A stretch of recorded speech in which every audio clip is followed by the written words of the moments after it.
Okay, thanks. Where my girls at? Where my girls at? Independent, free spirit. Ooh, it's something serious. Where my girls at? We ain't linked up in a cool minute. Where my girls at? It's going down, down. Where my girls at?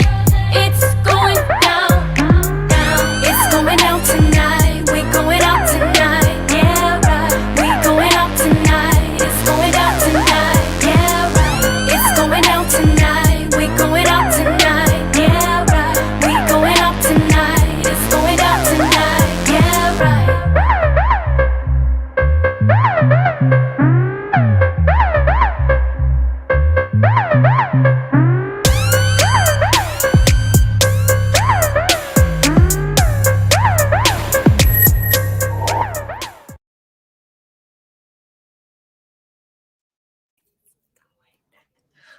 Monday, Mo Money Monday. We are live on 9:10 a.m. WFDF, coming to you out of Detroit, and of course broadcasting all over the world. You know what? We want you to call us. This is going to be a show that you are going to love. 313-778-7600. And when you call us, tell us where you're listening in. Are you in America? Are you someplace in the world?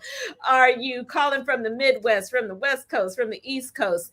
It is your girl, Caterina Harris Earl. I'm a part of the Force of Friendship with my girlfriend, bright and orange today, Gloria Mayfield Banks, on the air with Sabrina Goodwin Monday and Crisette Ellis. We are hailing from California, Baltimore, Ellicott City, Maryland, from Ohio, Geneva on the Lake. I got to get used to saying your new city, and Detroit, Michigan. We're so super excited.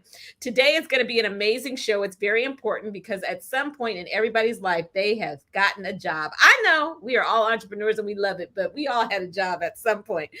And this is very important. And I even learned why it is important for those of us that are self-employed to have a resume. So we're going to talk about that. You're going to meet someone that will really impress you.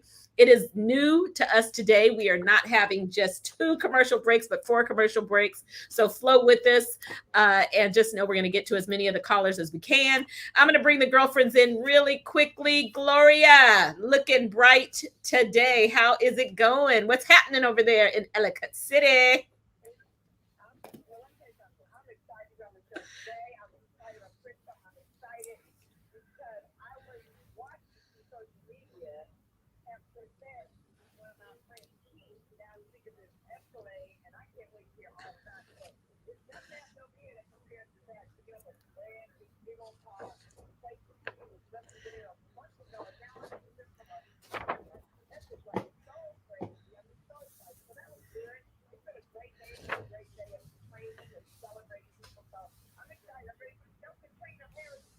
Okay. Unmute yourself on StreamYard, Gloria. Unmute yourself on StreamYard. Get excited. Y'all can see how gorgeous she is. But so, Chris, we want to hear all about it. You know, you are the ambassador for the Cadillac dealership of Detroit. So let us hear from the ambassador. How was it? How was it?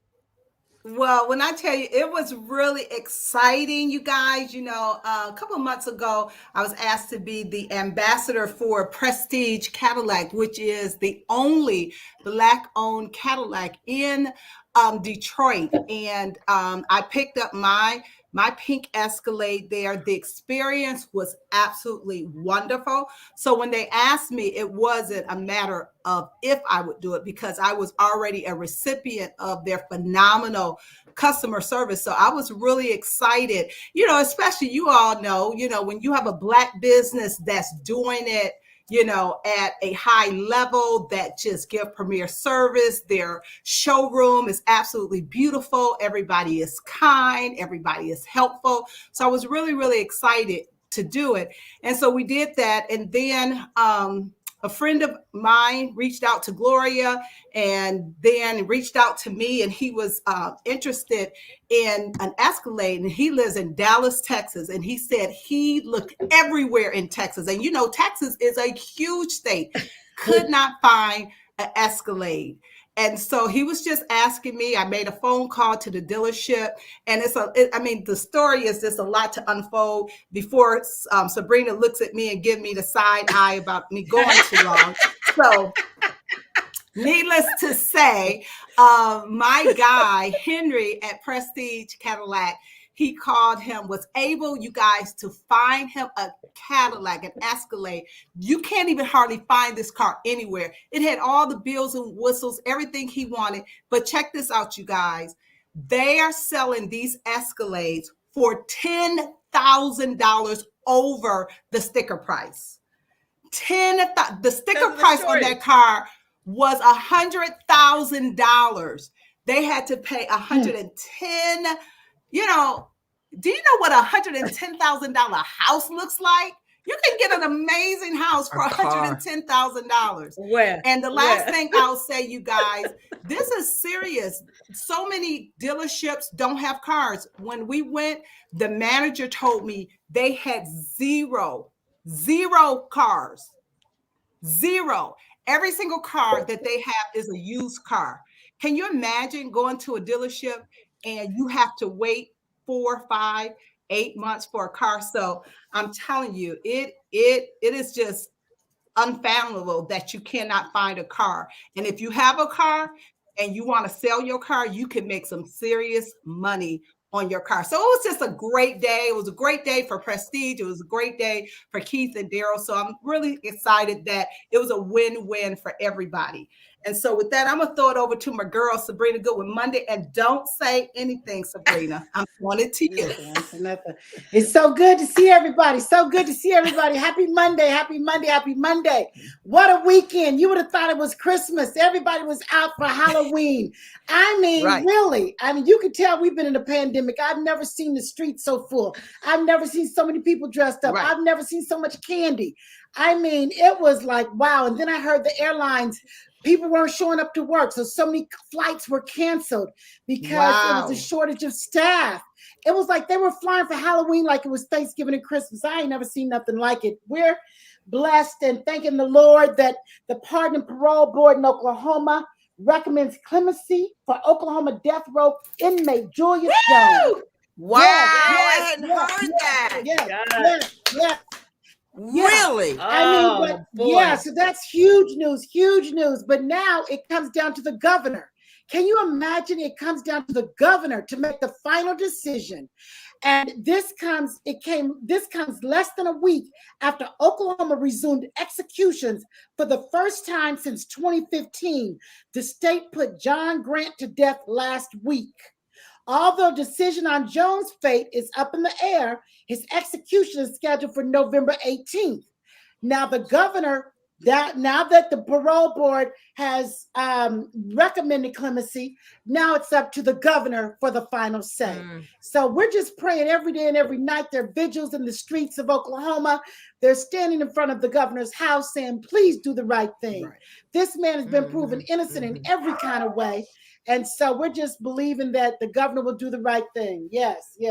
So that's what's happening. We stand in, and we're so grateful for Representative Regina Goodwin, who we know is fighting the fight and making a difference. So we will definitely be praying. Wow, Sabrina, we've got one step and we got another huge step to go. Well, I'm going to bring in our guest before the break. And I just want you to hear how super bad she is as you bring her in, Dorothy. Bring her in front and center. Bring her in front and center. When I married my husband and moved to Chicago, I wasn't from Chicago. And, I prayed, got my business going. And I said, Lord, I need a tribe. I love to mentor women. I love to be in the energy. I want to know. And Crystal and I met, and lo and behold, her mama knows there's always a connection. We already talked about it. She knows Amy Hilliard, Gloria's. Listen to her accolades, y'all. Young, hot, and poppin', ambitious, winning woman. Crystal was stumbled upon 2 ways to utilize her writing gifts as both an employee and an entrepreneur. Since 2009, She has been a career coaching expert and CEO of Right to Success. Seeking to impact the masses, she focuses on assisting clients in writing their way to opportunity through effective resume and cover letter writing. Enjoying the forever changing entertainment industry since July 2016, I remember that time, Crystal, we had the conversation. She has been the executive assistant for Louis Carr, president of media sales at BET Networks, which is a subsidiary of Viacom CBS in Chicago. She has been responsible for best assisting talent at noteworthy events such as the BET Awards. You follow her on social media, you're going to see her looking fly at the BET Awards, book signings, Essen Festival, Soul Train Awards. Some talent that she has worked directly with: Breezy from the Netflix show All American, Damon John of Shark Tank, Genuine, Sway Calloway, who I know him very well because he's from Oaktown. My girlfriend used to date his brother. World-renowned D-Nice of Club Quarantine. Okay, we all know him. Chris Gardner from the Pursuit of Happiness movie. Wow, an amazing story. Mike Bivens of New Edition, who you was just with last night or something like that, you said. Yes. In a roundabout way, she has been utilizing her BA in business management to capitalize on BET opportunities and spearhead her own business. No matter the endeavor, remember her name, Crystal Marshall wholeheartedly commits to helping others reach their goals. And Crystal, I'm going to bring you in. You got 2 minutes before the break. I told her they have put these new commercials in here, and I said how perfect it is to have somebody from TV. Break. Yeah. Well, I want to thank you guys for having me. Thank you guys so much for having me. I'm excited to talk to everybody. I'm excited to share my knowledge and my wisdom with everyone in regards to career development, workforce development, LinkedIn profiles, salary negotiations. I'm an open book. So whatever you guys want to talk about, I am completely open and willing to share what I know. I love it. I love it. Well, we always have our guests just tell us a little bit about themselves. I know we're about to go to a break, but I want you to just talk because you were not in the entertainment industry. You were self-employed, I believe. And just tell a little bit about your journey and how you landed the job that you have right now, which is a career so many would love to be in. And so I think I'm like trying to figure this out. How much time we have? I think we have a little bit of time for you to get ready to start, or Michael. 4 minutes. Okay, Ahead, I got a couple minutes. Go ahead. Okay. Yes. So in 2009, that's when I started my resume writing business because I had several jobs prior to. So I was an admissions counselor. I was a management trainee at Enterprise. I was a licensed personal banker at Chase. And I've always been trying to figure out what's my purpose in life. And am I going in the right direction? And oftentimes I felt like I was just going in circles. I didn't really know what I was doing, but I was trying to figure it out. So every year I was quitting jobs and getting new jobs and like, no, this can't be it. This doesn't feel right. No, this can't be it. It doesn't feel right. But I had been writing resumes for my friends in college. I learned how to write my first resume from a resume writing book when I was 15. So I got my first job at Kittyland Amusement Park because my mom bought me a book and was like, you need to figure it out. She's always been the, you better figure it out, mom. So that makes me very resourceful. And so I did my business from 2009 to 2016. And then one day, I believe it was God led because I was looking for Kelly Rowland's dance show. And I wanted to know when it came out, what time. So I went to the BET website. And then I heard a voice say, click careers. And I was like, why would I do that? Like, why would I look for jobs? I'm not looking for a job. And I did it, though. And then I saw the position president, executive assistant to the president of media sales. And I started reading the description. And I was like, this would actually make sense for me, even though I've never thought about entertainment. I've never considered that realm. But the job description felt like me. And so I applied. I wrote my own resume. I wrote my cover letter. They called me back. My first interview was 5 hours. It was 5 different people, and each person got an hour. No. And the second one, yes, they gave me a little bottle of water. Wait, the first interview was 5 hours? 5 hours. Long as ever. And then the second one was 3 hours. It was like an assimilation interview. And the last interview was with Louis. And that was a 45-minute interview. And they said, we're going to call you in 2 weeks and let you know if you got it. And they called me that night and was like, can you start this week? I was like, what? Wow. Wow. Wow. Like, Wow, OMG, that's awesome. OMG. Let's just talk about you about it. enduring 5 hours. That's crazy. Yes. That's really good. Yes. How do And you that wasn't even prepare for an Lewis. That's what I'm interview? like. That ain't even. By the third person, I was trying to figure out how long is this because they didn't tell me it was 5 hours. So I was like looking at the clock by the by the third person, like, how long is this interview? It was You very worked the long. full day. They turned over Wow. every rock. Yes. So that's how it happened. Unbelievable. And I've been there since 2016 now. Wow. Well, we're going to go to a break. And when we come back, one of the things we're going to talk about is about transferable skills, because just because you've been working in one industry, those skills transfer to other industries. You are listening to We Got Issues, 910 AM WFDF. We will be right back. Good.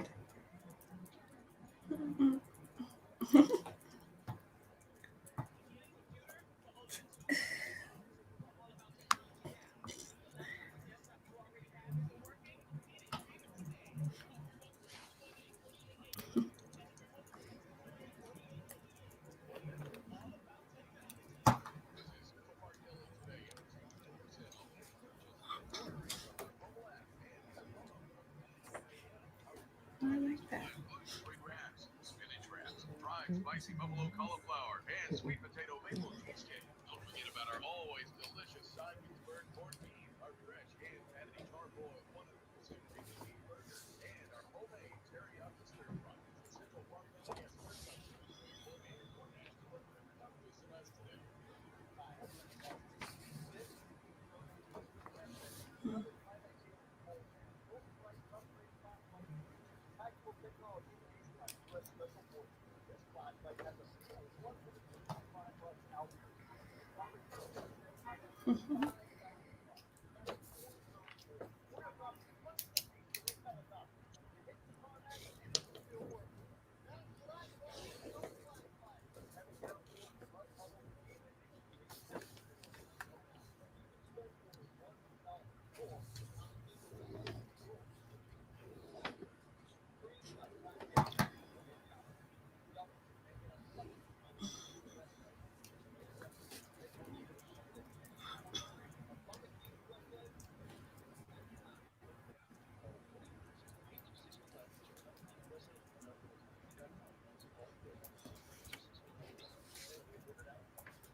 Get it all for 5 easy payments of $29.95.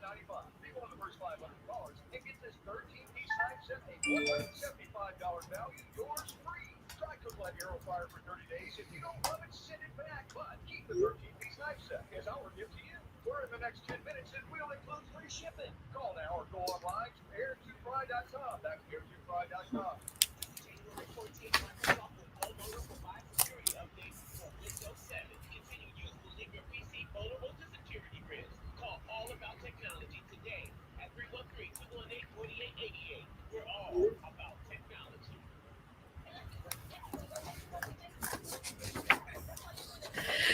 Well, we are back. We are back. You are listening to We Got Issues. Oh my goodness. You are back from our first commercial break. We're going to get this flow down. Thank you for our loyal listeners. Thank you. Thank you. Thank you. We are here with Crystal Marshall. You want to visit her website, right2success.com.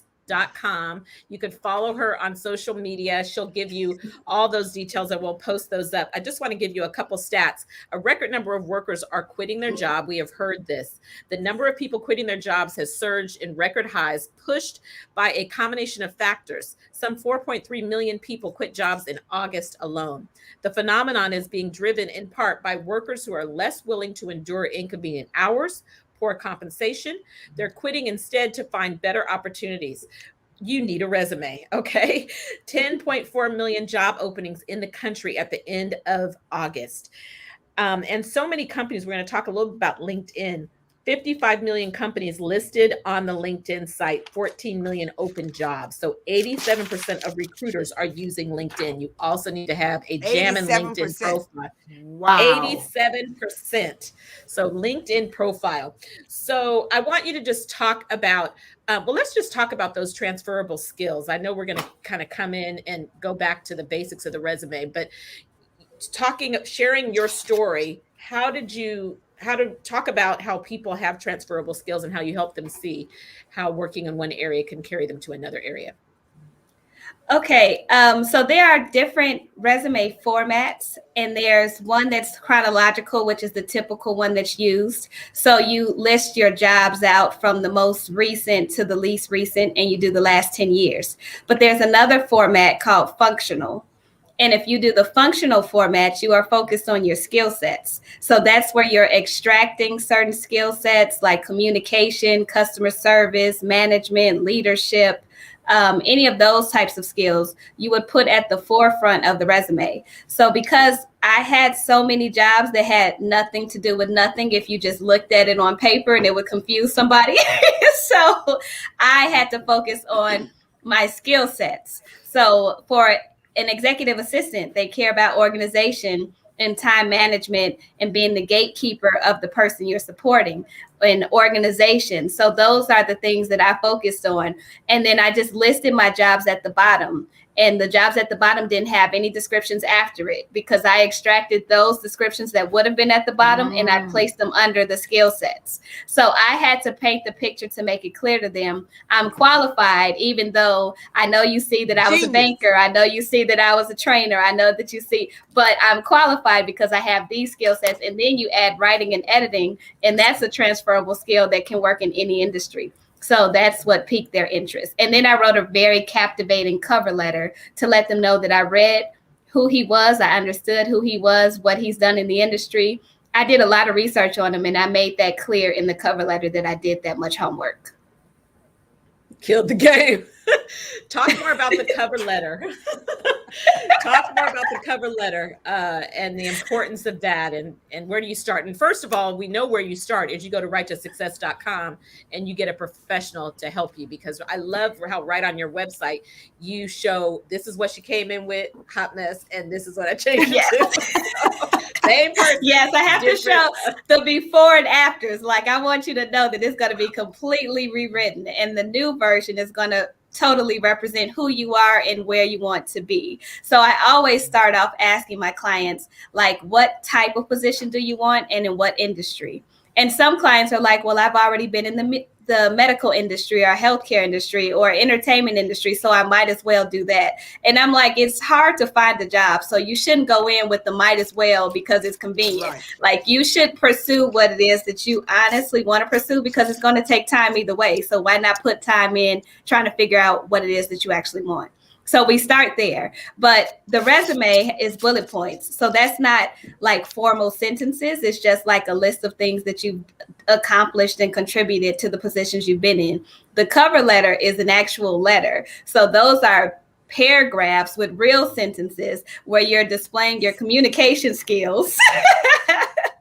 If you say I can write, then you should not have any misspelled words. If you say I edit, then it should be a seamless read. It should go from one sentence to the next sentence, one paragraph. It should flow. So you can't claim to have certain skills and then don't portray them throughout your cover letter and your resume. So the cover letter is basically saying, this is what I'm looking for. I saw your job here. This is what I want. These are the skill sets that I have that work well for this position. And I'm also teachable and willing to learn more. And then you say, I've attached my resume so that we can discuss an interview. Like, that's pretty much what you're trying to do. You give them a segue so that you can capture their attention, and then they look at your resume and then they call you. That's really what it's all about, is trying to get a phone call. Go ahead, Kristen, jump on in. Okay, Crystal, thank you so much for being here today and lending your expertise. This is so good. So my question is, with the resume will get you in the door, but then after you get in the door, it's about how you present yourself. So do you, outside of just writing the resume, do you also give tips for how they should present themselves after they get there? Yes, and honestly, I make sure that people understand who they are. Like, it's a confidence thing. Like, you have to know what you've already achieved and what you're capable of. So I can't write this dynamic resume and then you walk in with your shoulders slumped over and you're looking like you're intimidated as soon as you walk in the door. So if we write this stellar resume and it truly represents you, you have to know that that's who you are and that you are qualified. So you have to walk in that way. You have to walk in with confidence. You have to know, like, I do deserve an opportunity to at least pursue this. Whether or not you get it, that's up in the air. Like, I didn't know that I would actually land that role, but I was ready for it. And I proved that I was ready in my communication, both written and verbal. So I do help people with mock interviews.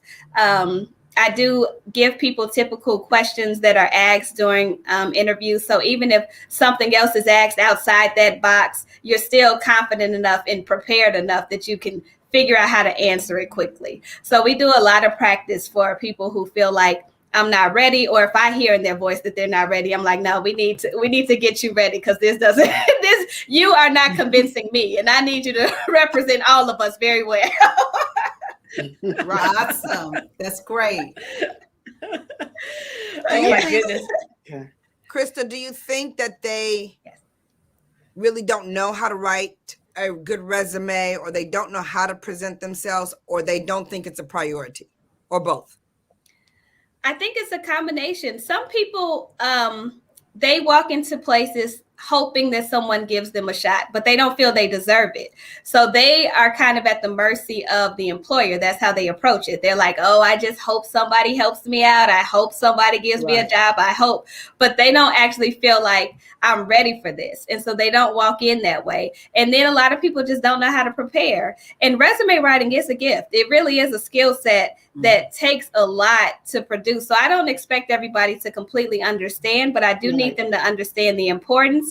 And I need them to know that your accomplishments are not job descriptions. So if everybody just listed job descriptions, then nobody stands out. So you have to talk about what you did on your job, how you contributed to the team, how you were successful. And those are the things that you need to highlight. Don't just list that I answered phones. Like, a lot of people answer phones. Were you rude when you answered the phone?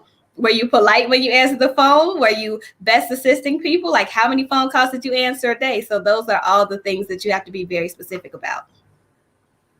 I love this. I love this. You guys are going to go to, just so you're clear for the radio audience, it's write2success.com is the website.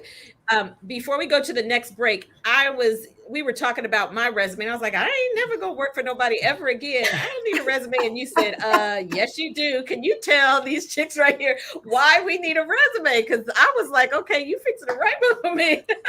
Tell us. Well, the guy that I support, Louis Carr, he's been at BT for 35 years. So when I got there, it was like 29 years or 30 years or something like that. And I told him that he needed a resume. And he was like, no, I don't. I've been here forever. Like, I don't need one. So I still wrote his resume. Like, he didn't know that I wrote it, but I wrote it. So I wrote his resume, and 3 years later, he needed it because he was applying for corporate boards. And they asked for his resume. He was like, just send him my bio. And I sent the bio. I was like, that's not what they asked for. He was like, just send it. Everybody takes that. And I sent the bio, and they were like, this is great, but where's the resume? So we had the resume already ready. I had to add like a bullet point or two. So everybody needs one. I think everyone should have a bio. They should have a resume. They should have a LinkedIn profile set up, because no matter what someone asks you for, you should always have it ready and available. I mean, because, you're looking at folks that have a lot to put on a resume, which is really exciting. When we come back from this next break, we want to really get in. We still have a couple minutes to really get into this salary negotiation. I'm looking at 2 clocks, and they both got different times. So salary negotiation, give us a couple tips on getting paid what you're worth, especially in this market.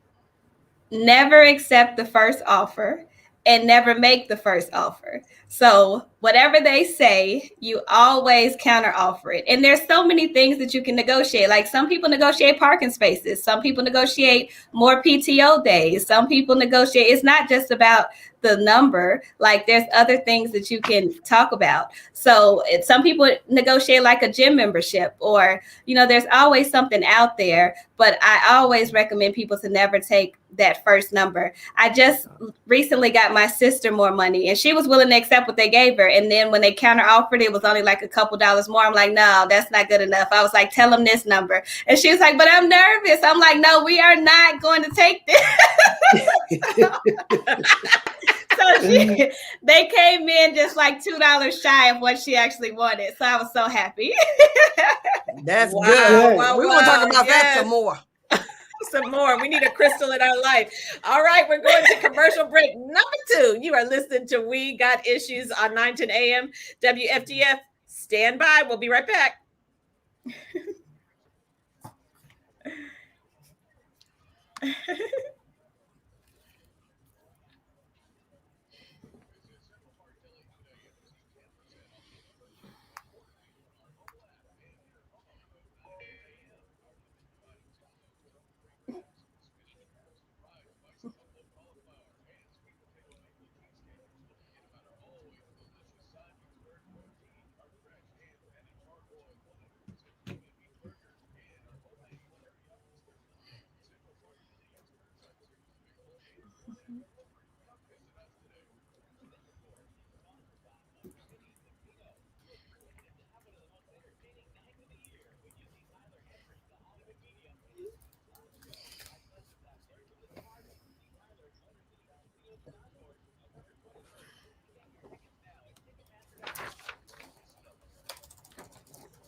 Oh my goodness, we are back. We are back.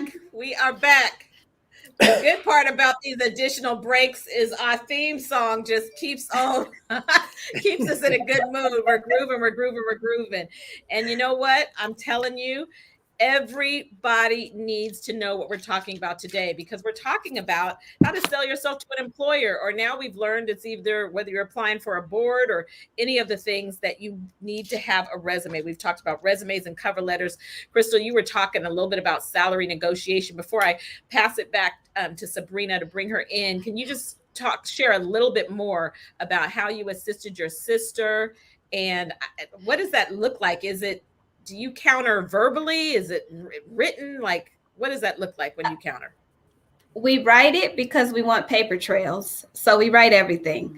And they send you the offer letter in writing. It's usually an attachment in an email. So you respond to that. And first you say, like, can I have a day, like 24 hours to get back to you? So you don't really need 24 hours, but you ask for it anyways. And then you write your letter, your response to them. So you thank them for the offer and you tell them that you're definitely interested. And then you say, based on my skill sets and based on my accomplishments throughout my career, and you list some of those things out in case they forgot. And then you say, I would like to counter offer at this amount, whatever the dollar amount is. And then you say, I look forward to discussing it with you. So that you leave it open, and then it's a conversation. So they may call you or they may write you back, but either way, now the table is open for you to say what you really have to say. Because the bottom line is, once you're in a position, the likelihood of you getting a significant raise is slim. So you want to get as much as you can up front, in case they only give you living expenses raises of 2-3%. So you need to get as much as you can once you're hired, because that conversation is not easy to have once you're there. And isn't it true that if they give you an offer, they already have made the decision that you're the one they really want? Right. So sometimes we don't negotiate because we're afraid they will rescind the offer, but they really do want you. Right. And then you have to know that if they really want you, and if they decide you're asking for too much and you decide, well, that's not enough for me, you can always go somewhere else. Somebody else wants you too. So yes, you've gone through this process, but you can wait a little bit longer to get what you really want. So you don't have to feel like, especially if you already have a job, which a lot of people are looking for jobs where they have jobs. So there's no sense of real urgency to take anything if you have a job already. So you need to, if you're moving from one thing to the next, then the goal is to get better. So don't try to be stagnant and stay the same out of fear. Like, push forward and see what you can get. No, that's so awesome. This is such good information. Girl, my husband just got a new job. I wish I would have had these words. Okay. We could have been sitting a whole lot prettier. No. This is interesting, Crystal. My friend, just recently, last week, she was offered a job and she was all set. She was excited about it. And then she called me very down. They had rescinded the offer, talking about they had offered it, but there was no paper trail. And they rescinded it, talking about one of her references. They wouldn't tell her at first, and she pressed HR. And they said one of her referrals didn't check out or something. And it was just the weirdest thing, because this is the most upstanding woman I've ever known in my life. And they said that one of her references didn't check out. So how often do you see that in the workplace where a job is offered? Because they should have checked the references prior to the offer, right? Well, no, sometimes they say they offer it and then it's contingent on your references. Usually they don't go to the references yet. They offer before that, and then they say it's contingent on references, it's contingent on background check, it's contingent on your financial FICO score. Like, all of that is like after the fact, after they already offer you. So it does happen. And I think they do it backwards. I would think that you should do all your checks and balances before you say, we want you on board. But they do it backwards to me. But that does happen though. But I always tell people, and I say this because of what happened to me, that whatever is meant for you is definitely going to happen, and it's going to be better than what you even think you missed out on. So I think it's a faith builder. So Yeah, just today she called so excited saying, oh my gosh, I'm so glad that didn't work out. I got another job offer that was way better. And so that is so awesome. Yeah. So sometimes it's really God blocking you. Yes. And he's like, no, hold on. I got something better for you. So you got to trust that part of the process too. I know it's disappointing, but you got to still be like, nah, it got to be something better. It has to be. Trust Yes. the process. Mhm. Chris, This we is got to so talk good. this about LinkedIn. LinkedIn is a whole community. I stumbled upon LinkedIn a couple of weeks ago. I mean, I'm an entrepreneur for 30 years. Never, ever have I needed to go to LinkedIn. But I went over there for something, and I was like, wow, this is cool. This is like a whole Facebook situation for people networking. And I found people over there that I hadn't seen, talked to. I was like having a good old time in LinkedIn. Oh So Lord, there she talk go. Her about like. Yes. I'm telling you, I saw people I hadn't seen in forever, and I was having all kind of conversations. So talk about that community. Talk about how you utilize it. I mean, somebody might hire me. I ain't even looking for a job. Don't teach to her, please. Don't get her over there. Please. Don't do it. Save me. I just need 2 more months. And just so you know, Crystal, of all of us, Sabrina is the journalist, so she is the one who will catch every single. Right. If she had read what I sent you, Wow. she would have fixed it before. She reads it. It's And good to have about someone like LinkedIn. that. Yes, we need that person Yeah. on the team. So LinkedIn is very important. It's your digital resume, basically. And a lot of companies, first of all, you can apply for jobs on LinkedIn, and it's literally just a click of a button, kind of like Indeed. But I do always recommend people visit actual company websites and figure out what their mission is, what they care about, so that you can also speak to that, and also to do your application through the actual website, through like their job section, because usually you have to go that route anyway, so it'll save you some time. These are for the jobs that you're really interested in, though. But LinkedIn is very important. You need a professional headshot for one. Don't have like one where you are partaking in extracurricular activities. This is the professional Facebook. This is like the professional Facebook. So everything needs to look, professional. You don't necessarily have to have a collared shirt, but you do want it to be like a really good headshot. And there's also this company called, it's a website called Canva. It's Canva, C-A-N-V as in Victor A. You can make like your banner background on there for your LinkedIn banner, and it's free. Like most of them are free, but it'll give you some sort of character to your profile. LinkedIn also tells you when your stuff is not all the way complete. So it'll tell you if you're like 75%, 90%, 60%, it'll tell you what to add to it. So you want to make sure that you are making a complete profile. And if you're looking for employment, there is a button where you can say basically like open to conversations or seeking employment. So you want to have that open so that they know that you are open to conversations.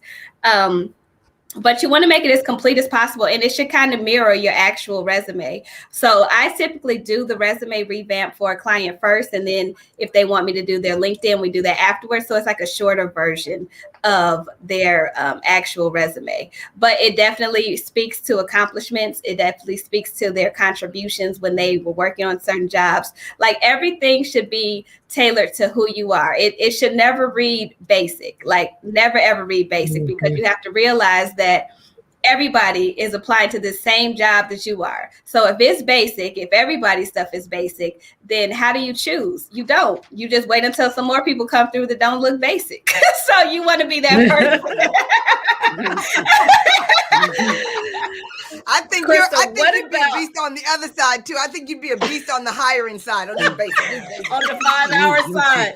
I bet you have been on the other side, right, Crystal? I have. You've been on the other side a lot. I have. So I've seen things and I'm like, but I can't help everybody. Right. I bet you're like, no, that's all you getting. You ain't getting not a dime more.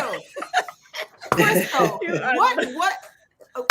one question. What would you say is the biggest mistake that you see people make? And can you recall anything that was just over the top hilarious? Like you're like, no, they didn't send that in.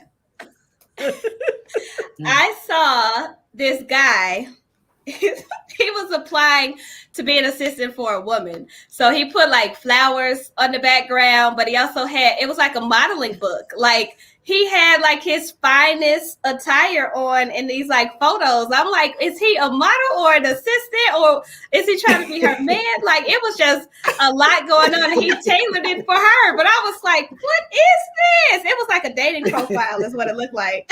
And he thought it was so good. Like, he handed it like it was the best thing ever. He was like, yeah, here's my stuff. I was like,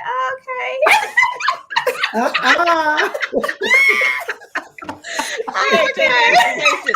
Crystal, how about social media in general? How often are employers going to your social media and looking for who you really are? It's happening. It is really right, because it's open to the public. Most people's profiles are. So even though people are like, this is my page, and I really think people make the mistake of thinking like that's my stuff. Like, no, it's not your stuff. It's Facebook stuff. It's Instagram stuff. It's TikTok stuff. Like, anybody can see it. So if you are saying that I'm this professional, reserved, whoever you deem yourself to be, and then they go on your page and you just wilding out on every single post, or you have your butt out on every single post, or you have like all the time, like this is what you do.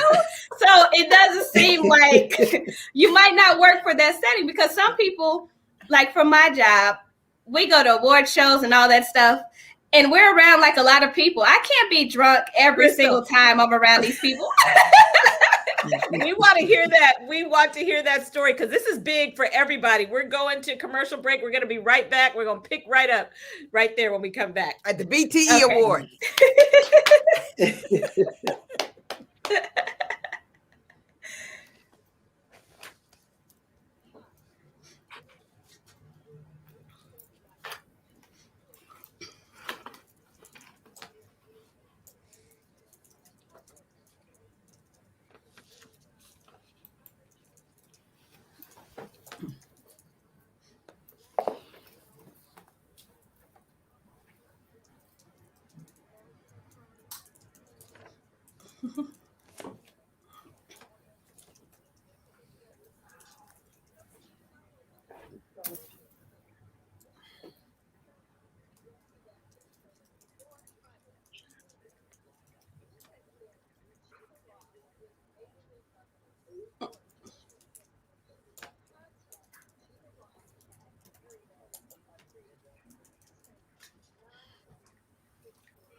Okay, we are back.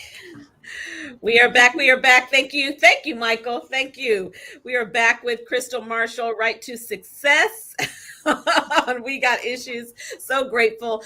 I'm sure that you are aware of these top 5 websites for jobs: ZipRecruiter, LinkedIn. We just talked about it. Monster, Flex Jobs. Maybe Crystal will mention some others. Top 5 apps for jobs. I hadn't heard of any of these. Work Llama, Greenhouse, Breezy, Jazz HR, Bamboo HR.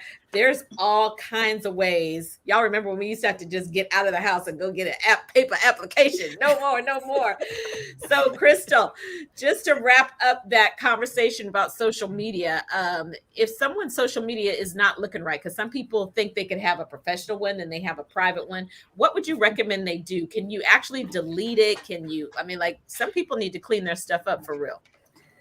Well, it's all digital footprints. So once it's out there, it's a little bit tough, but you can create so that the future posts aren't looking crazy. Or you can archive stuff on Instagram. You can do some deleting, but it's also like people can just Google your name and stuff will pop up based on things that you've already put out there. So you want to change the way people view you for sure. And today would be a great day to start. Like, you don't want to be having them check your references, which also means check your social media. And then they're like, oh, yeah, no, this isn't for us. We don't think you're a good fit. When they say words like that, you know something happened. That's code for you to make it good. Right. They found something happened.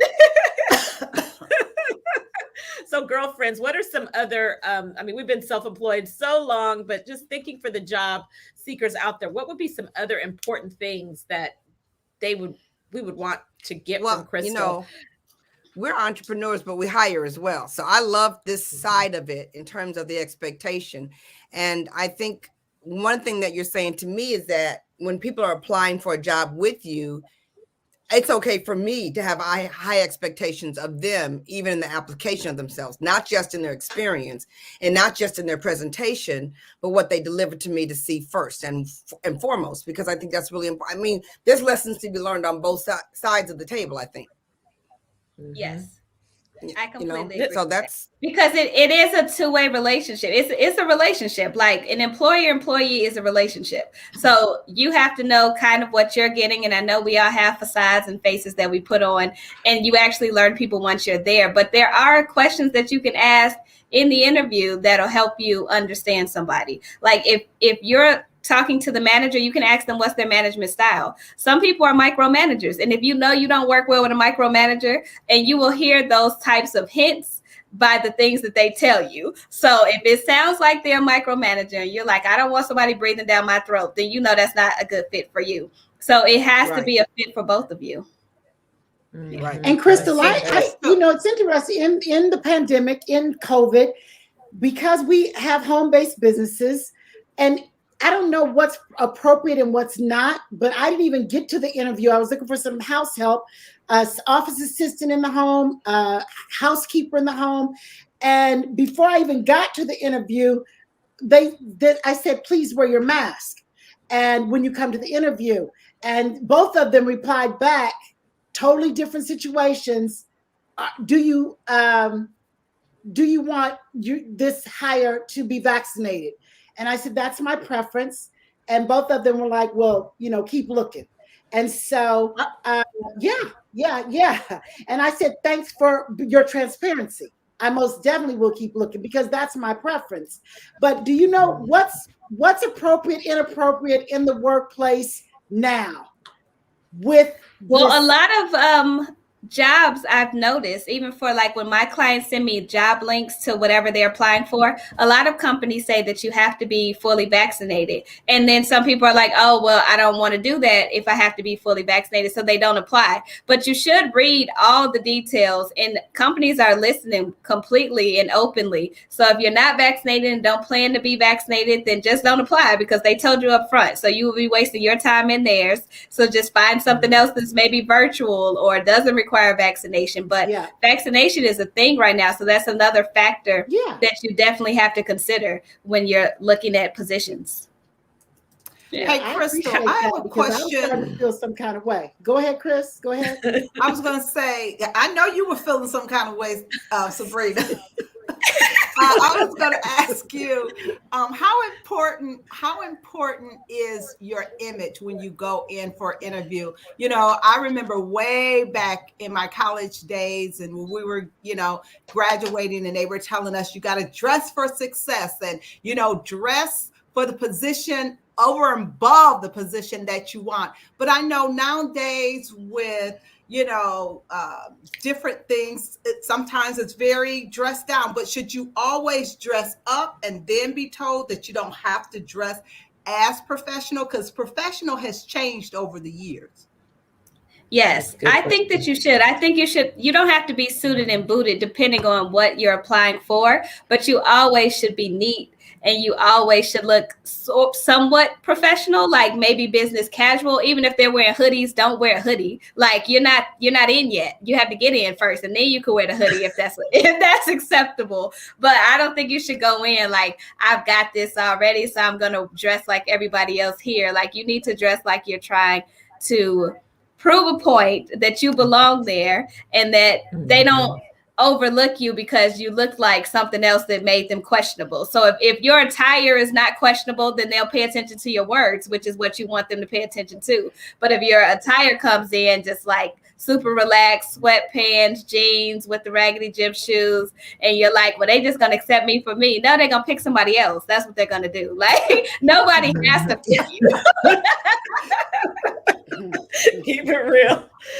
So what has changed with so many people working from home and not needing to necessarily work in the same city as the job? How has that changed the game with resume writing, with applying? How has it changed the job search situation? I think it's opened a lot of opportunities, because even like my sister, she lives in Las Vegas, and their cost of living is not as expensive as Chicago. So if she got a Las Vegas company, then her salary might be different than if she got a Chicago company. But they're doing it based on cost of living in Las Vegas. But now you can apply to Chicago companies, and you can do remote you can work from home and still get a really good Chicago salary. So I think that it has opened up a whole like opportunity based thing where you're not limited. But the thing is, people haven't switched their mindset to that. So in their head, they still think I have to choose things in my city. But you don't have to. And at the moment people realize that, it's going to get even more competitive. Yeah. Has it changed? Are there any tips for video interviewing? Because I bet a whole bunch of people are video interviewing versus in person. You should put a nice top on. You should have your background clean. Or use a virtual background. Your kids shouldn't be coming in and out asking you questions on the interview. It needs to be quiet. You shouldn't be in your car with the seatbelt strapped on, talking about, hold on 1 second. Like, you should be in a stable place. So you still want to give them your undivided attention. So I would say that's what has changed. This is so good. First of all, you guys have got to follow Crystal Marshall so you can follow her on the red carpet, all the things that she does for BET, and visit her website, write2success.com, because you know you need a good resume and a cover letter and a LinkedIn. You need Crystal Marshall. Thank you, Crystal, so much for being here. And thank you guys for hanging with us on Motivating Monday. We'll be back tomorrow on Tuesday. Bye-bye. Thank you. Thank you so much.